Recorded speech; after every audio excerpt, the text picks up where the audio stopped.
are not a baboon. You are not a monkey. All in the name of fashion. You see what some people wear, you begin to wonder, what is the meaning of this? No, it shouldn't be. I read something in Lamentations chapter 3. I want you to look at it if you have a Bible close by. Lamentations chapter number 3. The prophet was so engrossed, he was so devastated at this point in verse 51 of Lamentations chapter number 3. Look at what the prophet screamed about here. He says, my eyes affected my heart. Why? Because of all the daughters of my city. That's very deep. That's very profound. He said, my eyes did what? Affected my heart. And that's why I used to tell guys, I used to say to men that, look, anything can capture your eyes, but please don't let it capture your heart. Because from the heart is where every issue of life flows out. Men will respond to what we see. I believe at this point in time, Prophet Jeremiah saw so many things that the daughters in our time were putting on, and he had to scream out that, what is this? He said, my eyes affected my heart because of all the daughters, because of all the ladies, even the married ones amongst them, what they were putting on, the micros, the minis, exposing vital areas of their bodies. He said it affected my heart. We must be careful what we wear and who touches us. Well, men many a times respond to sight, they respond to touch. That's why if a lady is rubbing his man at vital areas, at erogenic points, the man may begin to he just begins to speak in tongues and begin to spark. That's how he's wired. But ladies, majorly, they don't respond to sight. That is how God designed them. But an average lady, an average woman responds to sweet words, and they respond to touch. So as a woman, you must be careful. Somebody sees you, hey baby, you look cute. This is smashing. Wow, you like Miss World, and then the thing is getting into your head, and it's like, just leave me. And before you know what is happening, you are going. Ladies respond to touch and to sweet words.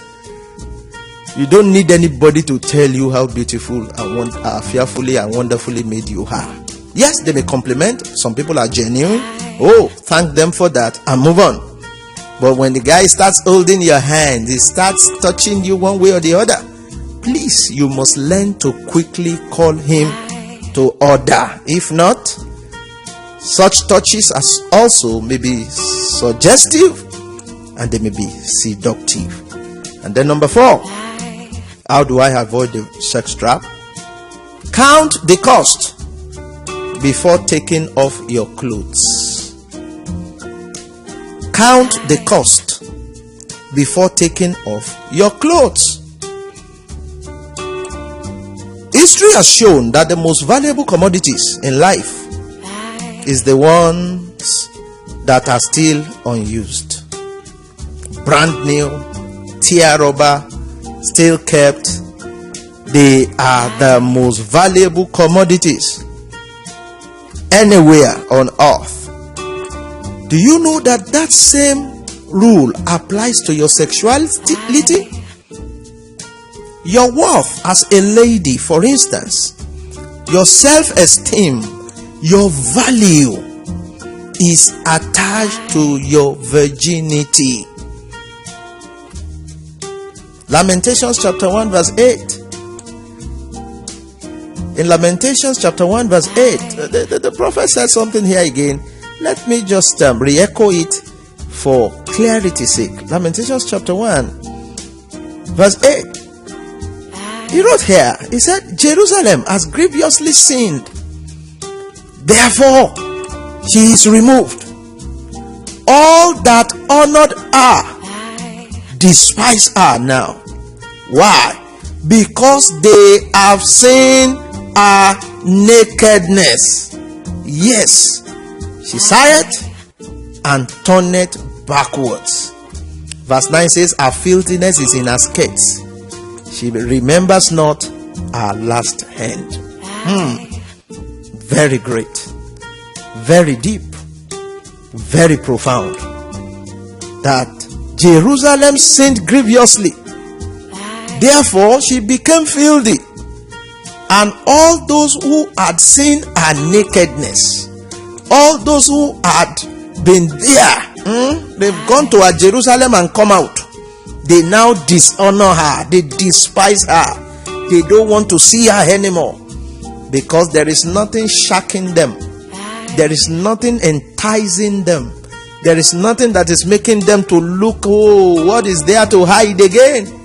You know, so she has become like a orange that has been, that has been sucked, and then the carcass, the shaft, is to be thrown away. Lady, don't let that be you. Your worth, your self-esteem, your value before your man, before that man that wants to marry you, is attached to your virginity. If you have failed sexually before, perhaps somebody is listening to me. Say, well, while I was younger, while I was in school, I was just coming up, I've had sex, I'm no longer a virgin. Who told you? Once you are in Christ, all things have become new. But you must now work on yourself, because there is what is called the gift of a second virginity. Oh, I learned this from a great man of God, Pastor Yemi Aduloju, of Lighthouse International Christian Center. It was from him I first learned this, that there is something called the gift of a second virginity. That even if you had fallen in time past, due to when you were still in the dark, due to when you didn't know nothing, but now you have come into the light, then don't go back to your vomit. If you are able to stay that way, if you are able to stay clean, then God has a way of giving you that grace of a new virginity. And then number 5 on how to avoid the sex trap is watch what you watch. Watch what you watch. Watch what you watch. Your eyes are a gateway to your destiny. Just like I said, for an average man, he is attracted by what he sees, especially the nakedness or the erogenous part of the opposite sex. When an average man sees that, something tickles inside him. That's how God designed him. Something just sends a signal to the brain, and before you know it, the brain gets suspended, and then it begins to soliloquate on saying the vital statistics of the opposite sex. But for most people, especially young guys, the reason why they get indulged in immorality, masturbation, for instance, because I have learned this through counseling, with so many youths. I handle so many youth programs, youth conferences, and the marriage seminars all over. When it's time for one-on-one counseling, as people open up, and then due to a radio program on air, they call from time to time. I fix appointments with them, and some will burst into tears. I don't want to be doing this again. Do you know that some are even married?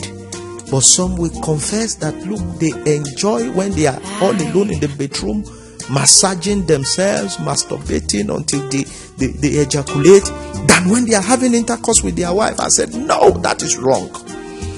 But when I probe further with such people, when I begin to take them line by line, precept upon precept, and we go to the foundation of their life, I get to understand one thing, that what they watch with their eyes, what they see with their eyes, is one of the banes that is causing such anomaly in their destiny.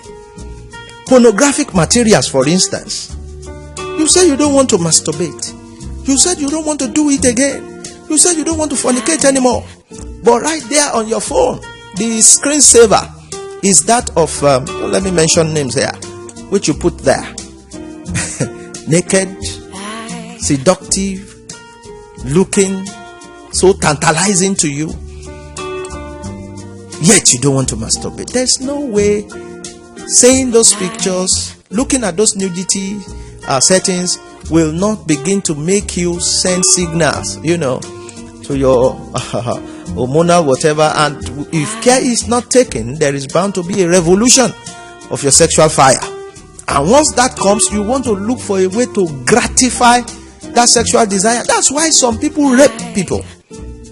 Yeah, because the thing has been so bottled up, it has been built up, and like how God and the way God designed an average man, once it's bottled up, there must be a point at which there must be a release. And once the release comes, then relief comes also. But you are not married, yet you are provoking your sexual hormones to keep rising higher and higher through pornographic materials, through demonic inspired songs, some home videos that have become so terrible, romantic novels, nude pictures. Even you see students, secondary school students, putting nude pictures in their locker, and they open it, you see Shakira, you see whatever, and then you begin to wonder, what is this? God will help us. I say God will help us. So you must be careful. And then the internet has not even helped matters, because for free they can go to any site. Parents, we have a task, a big job in our hands. From time to time, watch what your children are watching. Once it's not healthy for them, please take it off. Yank it off the system. There are the parental guards and parental controls on your what do you call them now, the mobile sets you have with them. And then this one you watch at home, the cable televisions. Lock those things, code them, so that we don't lose these children to these perversions. Now, why must you avoid the sex trap? Now, why avoid this trap? Why must we avoid the sex trap? Number one, it leads to self-destruction.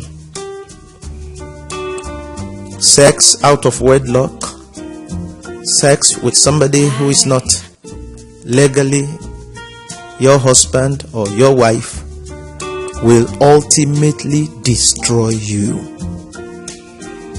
It is a sin that involves your body.